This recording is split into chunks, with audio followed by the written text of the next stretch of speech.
Is it a top-notch mandala art? আসসালামু আলাইকুম from পুষ্পমঞ্জুরি। আজকে আমি ফার্স্ট টাইম একটা মান্ডালা আর্ট ট্রাই করব 20 ইঞ্চি এমডিএফ বোর্ডের উপরে। আর একটা জিনিস সেটা হচ্ছে এমডিএফ বোর্ডটা অবশ্যই 5 mm বা এর চেয়ে মোটা হতে হবে, এর চেয়ে পাতলা হওয়াটা উচিত হবে না, কারণ এর মাঝে আমি 10 ইঞ্চির একটা মিরর ইউজ করেছি যেটা কিনা বেশ ভারী। তো ফার্স্টে আমি একটা ব্ল্যাক কোটিং দেওয়ার পরে একটা গোল্ডেন টোন আনার জন্য একটু গোল্ডেন বার্নার টাইপেরও করেছি।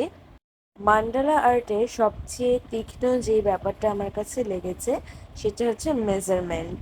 এখানে জ্যামিতিক প্যাটার্ন তৈরি করা হয়, আর এই জন্য সেন্টার সিলেক্ট করাটা খুবই ডিফিকাল্ট, যদিও কয়েকবার প্র্যাকটিসের পর খুব ভালোভাবেই পারা যায়। সো আজকে আমার মান্ডালা আর্টের থিমটা তো দেখেই ফেলেছেন, এটা হচ্ছে ব্লু কন্ট্রাস্টে তৈরি হবে। সো এখানে আমি ব্লু, গোল্ডেন এবং এর আশপাশের শেডগুলো ইউজ করব। আমি যদিও মান্ডালা আর্ট করার আগে বেশ কিছু টুলস, কালার এবং যা যা মাইন্ড সেট আপ ছিল সেই অনুযায়ী কিনে নিয়েছি, কিন্তু অনেক বড় একটা ইম্পর্টেন্ট জিনিসই কেনা হয়নি, সেটা হচ্ছে বড় কম্পাস। তো ওইটা আমি কিনে ফেলাবো, আর সাথে আরও কিছু, কারণ নেক্সট ডে হয়তো বা আমার মান্ডালা আর্ট অন্য অন্য কালার কন্ট্রাস্টে দেখতে পারবেন আপনারা।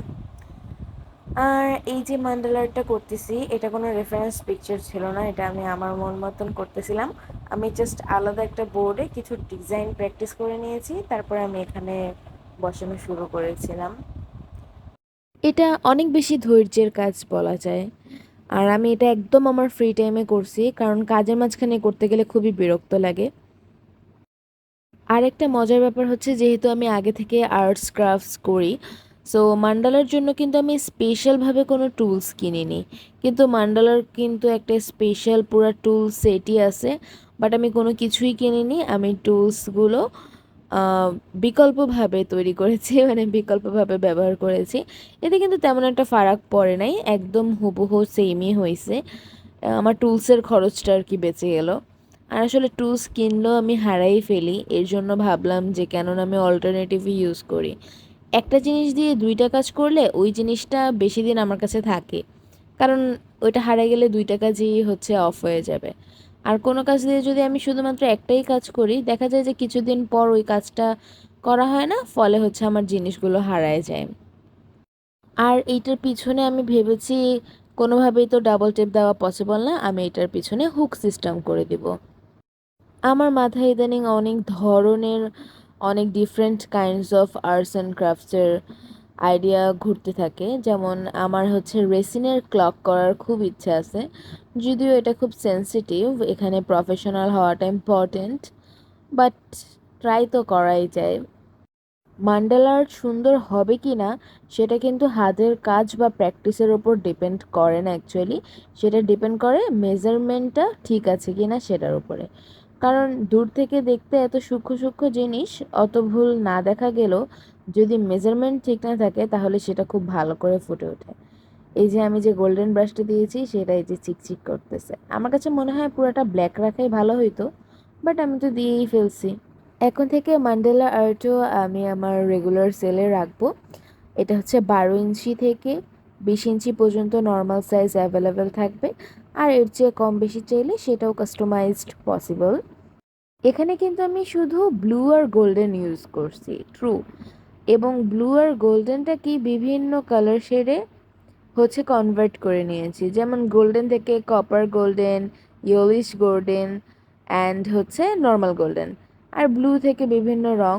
আর লাস্টের যে রাউন্ডটা সেটা আমি পার্পল দিয়েছিলাম, কিন্তু ব্ল্যাকের ভিতর পার্পল যখন শুকিয়ে যায় তখন আসলে কোনো রঙই হয় না।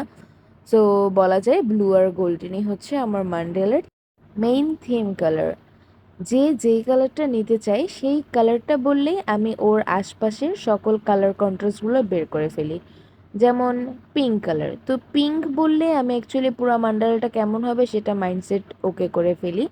কিন্তু অনেকে যদি বলে যে এই এই কালারগুলো কন্ট্রাস্ট এখানে রাখতে হবে, ওটা আমার জন্য ডিফিকাল্ট হয়ে যায়, কজ আর্ট তো, আর্ট অ্যাকচুয়ালি নিজের মন মতোই করতে হয়। আর্ট কিন্তু অন্য কারো মন মতন করতে গেলে ফুটিয়ে তোলা আসলে সম্ভব হয় না। এ তো শেষ হয়ে গেছে আমার অ্যাকচুয়ালি অনেক সুন্দর লাগতেছে আয়নাটা বসানোর পরে। This is amazing.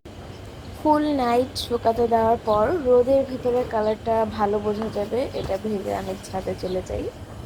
আর আসলেই অনেক সুন্দর লাগতেছিল সামনাসামনি, নিজের প্রশংসা নিজে করতেছি। আমি আমার ছোট ভাইকে নিয়ে গেছিলাম, ও যেন এটা ধরে ক্যামেরা আর আমি যেন ক্যাপচার করতে পারি।